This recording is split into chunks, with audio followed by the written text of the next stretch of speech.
Welcome to the Big E. My name is Jasmin, and this is the place where we explore, we experience, and we enjoy the choices we've made in our life. If you do not like your experiences, change your choices. You cannot exceed the choices you make in your life. You cannot be more successful than those choices.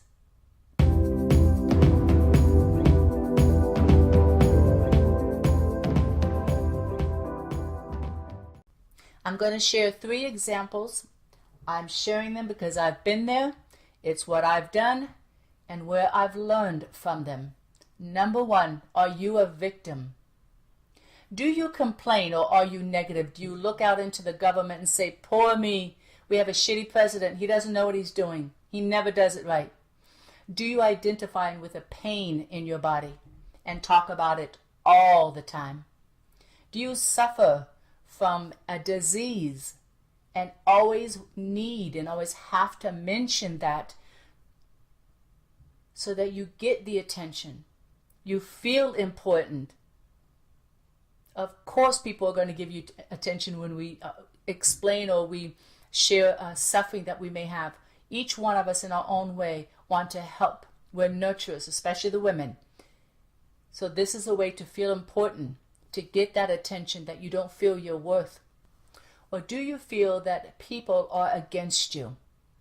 They're not listening to you. They don't care about me. They're against you, the FBI, the IRS, the government. Do you feel these energetics are against you? Then you are a victim. The way I was a victim was I would always talk about how I had insomnia. I'd get attention, I'd get sympathy.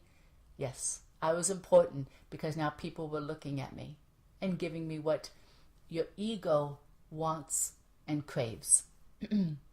I also used to use, and I saw this here just recently, I've always had an issue with something that's wrong, whether, like I was saying, I don't sleep well enough, stomach aches, sensitive stomach, headaches, migraines, lethargia, too weak.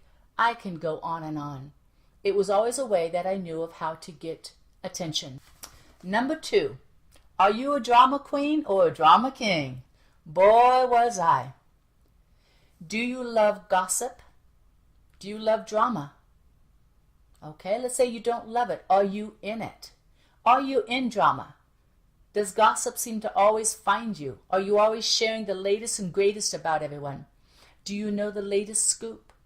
It's another way of getting attention and being important when you feel you're less than. There was a friend of mine a long time ago. My answer was yes, you are in drama. They thought about it for the weekend, came back and said, yes, I want to keep my drama. And I asked them why.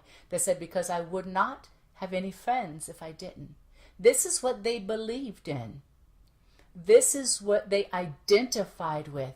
So the pattern will repeat. I wanted to say just a little something about drama. If you continue to be the one that shares the gossip, shares the drama, this will begin to envelop your life. It will be what you do, but it will be what you draw to you. And it will ask for more, and you'll keep feeding it. But this monster will not get full. This is something that is so sneaky and so snaky that it is so difficult to get out of because it's subtle. It feels good to the body to be in drama. It feels good in the body to complain and be negative.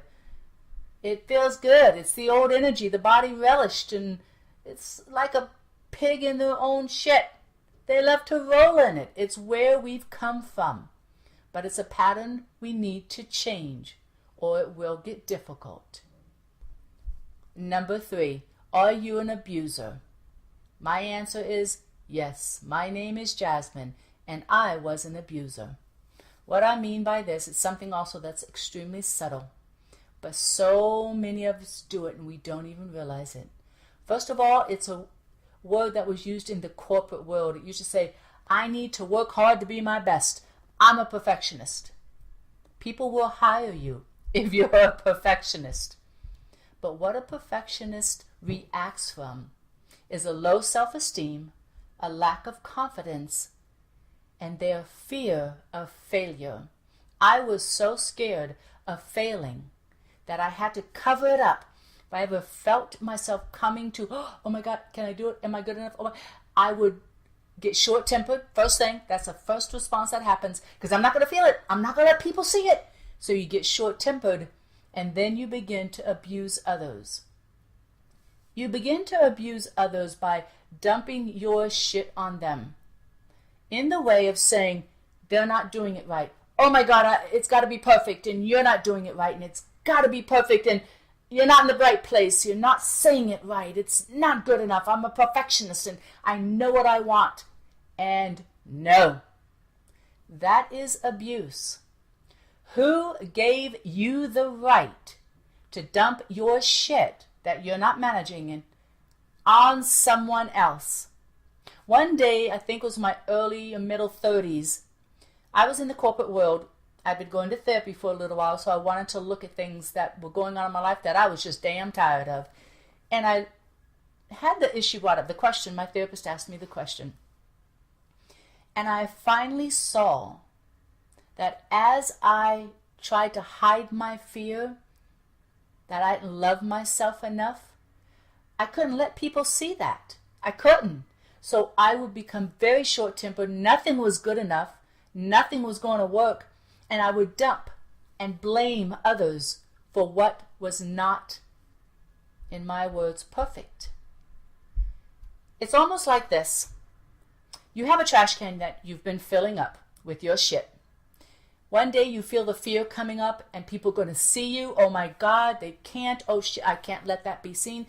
You take this trash can in the middle of the night and you start dumping trash on everybody else's lawn. They're in your neighborhood, thinking they'll never find out. I just got to get rid of this. You go back home. Next morning, you look in your trash can. The shit's all still there.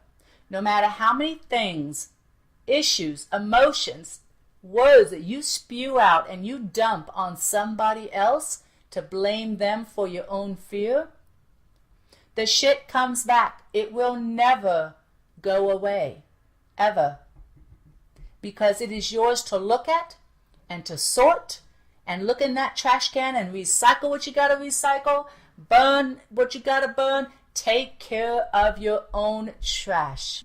When you do these patterns, you are asking for more of this shit. You are telling your body, the universe, your higher consciousness, this is where I'm at. This is what I want more of. Every day, every week, all month long. Seriously? Are you tired yet? Are you so friggin' tired of this? Are you ready to change it? Fear and love, two aspects we operate from, the truest that we are. I want to offer one tool, one very easy way to see exactly where you're at and see your truth. It's called a fast. If you are in drama, if you are in victim mode, have a victim fast. 1 day a week, this is what I propose. 1 day a week, do not talk about your suffering, do not talk about your pain, do not talk in the drama, do not gossip. Oh my God, that's a hard one. That was a hard one for me. Do not cause, speak, or react in drama, gossip, pain and suffering. Do not complain. Do not be negative. 1 day. It's not as easy as you think, but I know you can do it. I did, and I practiced it. Have a victim fast. 1 day a week is what I propose. 1 day a week, do not play victim. Do not talk about your suffering. Do not talk about your pain. Do not talk about your disease. Do not talk about any of that. And nope, no cheating. You cannot talk about your sister's suffering, her pain, her illnesses. You cannot talk about anybody. No suffering, no pain, nothing. No victim. If you're a drama king or queen, have a drama fast. 1 day a week. Do not spread gossip. Don't have the latest news. Yes, People may question you. They may look at you and go, okay, well, what's going on? Where's the gossip? How are you going to explain that? I'm having a drama fast. It's not an easy thing to say, and people are going to look at you different. But are you ready? If you are an abuser, have an abusive fast.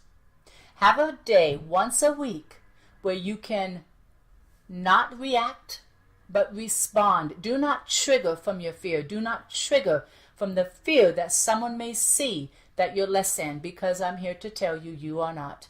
You are brilliant and you are bigger than you think. But you need to change these patterns for the fear to go. So try these fasts once a week. Do it for 2 weeks if you can, because I have heard it said it takes 14 days to change an old pattern to a new pattern. So try it for 2 weeks. And at that time, tell me your experiences. Share with me. What did you feel? How did you do? Don't say you failed. Try again the next week. Keep trying until you get 2 days out of 2 weeks. That's it. Keep trying. You'll get there. It's possible because I did. The energies that run so subtly in our bodies, these patterns that we're so used to doing, are hard to see. They're hard to feel. They're hard to know that they're there if you are not conscious. But once you bring attention to them and start looking around for them, just by what I've shared today, these 3 things: are you a victim? Are you an abuser? Or are you a drama king or a drama queen? Just by asking yourself these questions, they will start to show up for you. That's the power that we live in. As you look back that you've accomplished these 2 weeks, these 2 days, and you look and say, oh my God, it was so difficult. It was so hard. The reason why is you had identified with these issues or these experiences. They were so embedded with you, you thought they were who you were.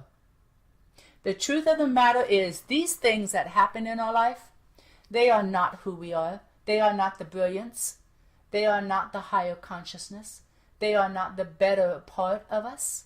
But they are experiences. They are issues that show up to help. They are gifts. I know it doesn't feel like it. Those 2 hard weeks, woo! Want to repeat them? Do it again, and you'll get better. And I promise you, it will get easier. I wish you luck in this. Tell me how it's going. Tell me how you did. And if you have any questions at all, please reach out. I'd love to answer them.